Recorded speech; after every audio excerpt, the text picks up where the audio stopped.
For this episode, it's a little bit special, Katie. One thing I didn't tell you before we started recording, this is the 20th episode. For this movie, it's just a little different because I'm not usually a big horror movie person. Do you watch a lot of horror movies? Well, as a kid, because it was like, let's go to sneak preview or like Blockbuster and get the scary thing. I'm still traumatized because there's a certain older brother who may be listening to this episode who scared the living shit out of me with probably one of the first horror movies I ever saw. Which one? He told me that, you know what, Sorab, look, it just because it has this nice, title and name and it's about Candyman.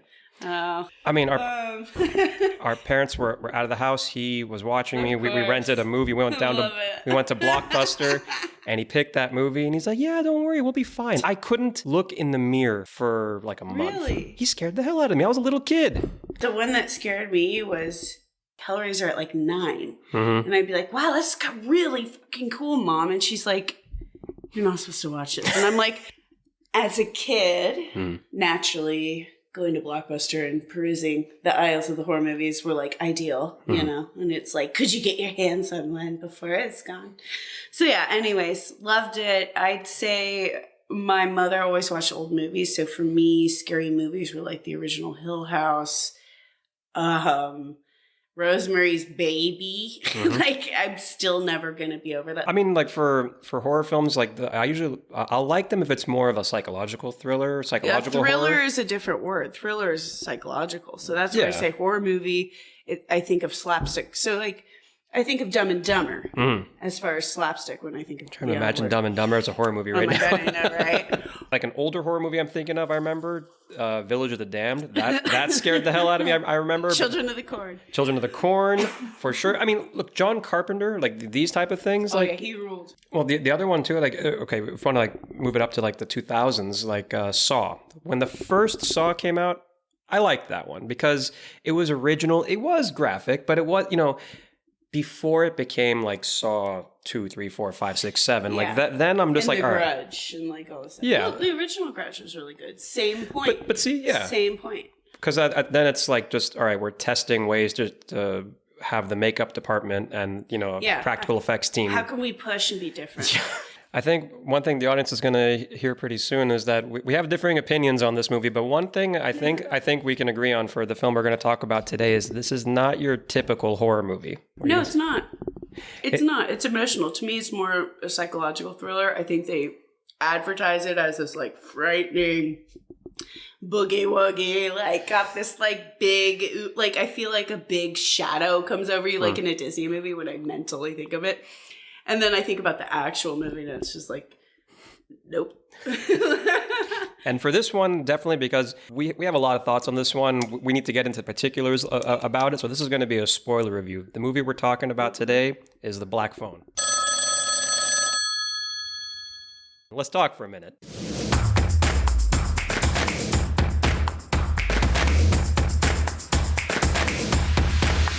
For The Black Phone, one thing that we were saying that this was not what we expected. And,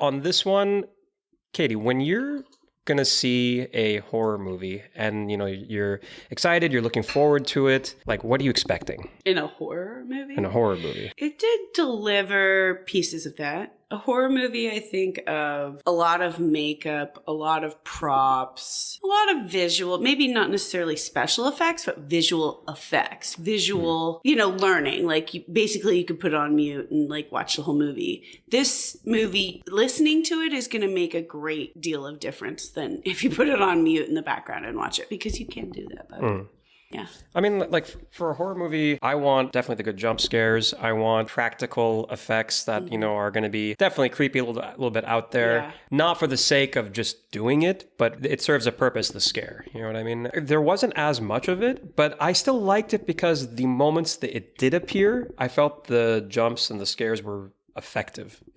Not for me. No, this did not make me jump. This was the phone would ring, and that's basically the most. It became annoying. It sounds like an iPhone, y'all. So you're like sitting there and the phone rings. He always picks it up, by the way. You don't really. There's like a few times where you're like, oh, is he gonna pick it up? What do you give it out of 10? And is it theater worthy, or can you wait till to rent it? you want to rent this one, do not pay $19. But please do wait. And if you want to pay $19, go for it. I did. I got sucked into it. So, anyways, waiting for that Venmo reimbursement. But, sorry, rent or stream. There are options. Yeah. It's not that bad. What's your kickback on this? Yeah, out of 10, I would give it 6.5 to a 7. 6.5 to a 7. I mean, it's hard for me to give it 10. It's really hard. No. You're very sweet with your number, so go ahead and tell y'all he's really nice about it. I definitely think, yeah, like I tend to give a lot of good reviews, but it's because you have to try really to do things that like rub me the wrong way, you know? So for this movie, I'm going to give it an 8 out of 10. Let's first start with the pros for the movie. First of all, from Ethan Hawke fantastic, yeah. I mean, Ethan Hawke is always great. I really enjoy when he plays villains. You know what I mean? Oh, he's fantastic. He was in Moon Knight recently. Yeah, I mean, to be honest, his Shakespeare is, proof. And he knows his stuff and his emotions. You were telling me about the masks. So yeah. Oh, yeah. So there's something to be said with this mask. So if you notice, first of all, it's 2 pieces for the most part. And if it ever looks like one, it's not. It's still 2 pieces.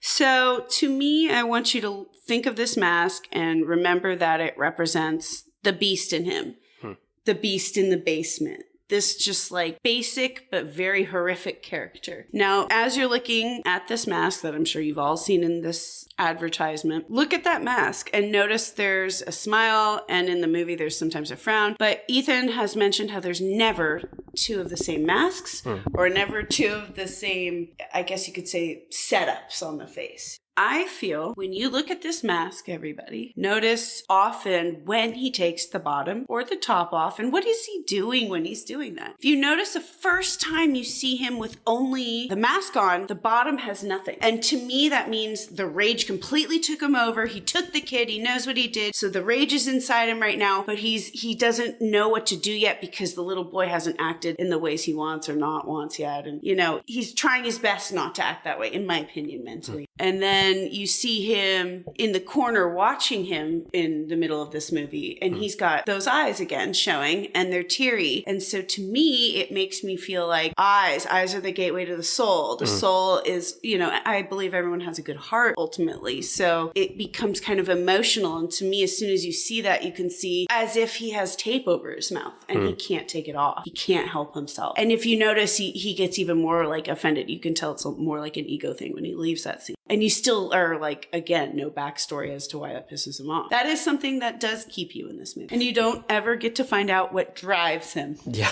So that's also very interesting. Along with Ethan Hawke, the fact that you have the 2 child actors, so Mason Thames, who plays Finney, and Madeleine McGraw, who plays Gwen, the sister. Yeah. The fact that this movie leans heavily on the child actors, the fact that director Scott Derrickson was able to cast these 2 incredible actors, but especially I do think Madeleine McGraw as the sister, she was great. And then the other thing about this film, I like how it's based off a short story from Stephen King's son, Joe King, but goes by Joe Hill. The other thing too, and this is maybe where we might disagree, it's not a typical horror movie, but I liked that part of it. I liked that I felt a big part of it was about Finney learning to stand up for himself. But now I'm too sentimental about this kid. So. Yeah, we're going to dive into the cons now, because as you can tell, we have some thoughts on the cons too. You mentioned that there's not much of a backstory with Ethan Hawke. I remember you saying it adds to it or pulls you in. I can understand that, but I felt it was so minimal, like a little something. Even with it would have been nice. Another thing too was there's a phone that the kid, is always answering in the room that he's kept in, and it's this whole supernatural element, and there's very little that is talked about, to give you any kind of backstory to the supernatural part. I'm not saying you have to put a lot in there to explain it, but give a little bit something. And then the rest, yes, leave to imagination. But there was nothing given there. That part kind of bothered me. There was one thing from the positives that I just also wanted to make sure that I mention. When the jump scares do happen, I feel like they're really effective. When Finney's on the phone, and then the camera kind of pans around, and you see a dead kid, standing up talking to him, whatever, one of the ghost kids. You don't know that. Hey, you know what? I jumped. Sorry, but I thought like very effective. And then the other thing too was when Ethan Hawke's brother figures out what's going on and then Hawke ends him right there. Like that wasn't shocking. Like that was just so out of... No, because you're sitting there going, he's probably being either the first thought, tell me you're not thinking this. The first thought is he's standing next to him and he's either being forced to say this to the kid because Ethan wants to come out and do something weird, or he's like there and you already know Ethan's coming. To me, I knew the kid wasn't going to get out with the brother because the brother was shady throughout the movie. Why would they give him... He could have been cut from the whole script. The brother? Yeah. Okay. To me, I would have rather had his sister open that door. Maybe like she hits him and a ceiling falls. Okay. I don't mind that him and the boy get a little mangy. This was my thriller talk. I mean, isn't that scarier than the whole movie? That one? That was so much scarier. It was scarier. The way we're talking is scarier than this whole fucking movie, dude. Oh, wasted 2 hours. This actually was why at least 2 points, were taken off for me.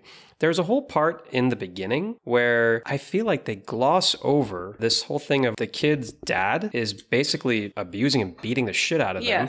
And I'm like, you don't know why. Why are you including that unless that's an important part of the story? And they really did nothing. They do. There's one point in the movie, and I don't know why I caught it, but like I really caught this moment where she was apologizing and crying, and he's like, "You're not like your mother. You don't see and hear things like your mother." So clearly we know the mother died. Now I don't remember them telling us how she died. I don't remember either. Yeah. I don't think the dad did it because I remember them talking about rated R movies, not being able to see rated R movies. So at some point there was some sort of structure to that family, but it's been broken now, right? It's just like a house of cards been done. But she says, and she's crying towards the end when he starts to kind of, come around. And of course, at the ending, everything is happy in that family. Right? And he gets to date the girl in like 4th grade or whatever he's dating. So what, you want to tell people that like if you're expecting a horror movie, sorry? I'd say it's a good movie for dates, especially first dates, because it'll see what your temperament. I mean, it's a pretty poopy thriller movie, and it's a decent horror movie. With the Black Phone, want to recap on first the theater versus theater at home? Okay, I would say at home because you want to feel as frightened as possible. And if you even want to feel frightened, do not go to the theater. If you have a basement, this movie is perfect. You need to stay home and watch it. I don't know. I feel like if you're in the theater, you're just going to walk out and be really pissed. You got to pay for parking too?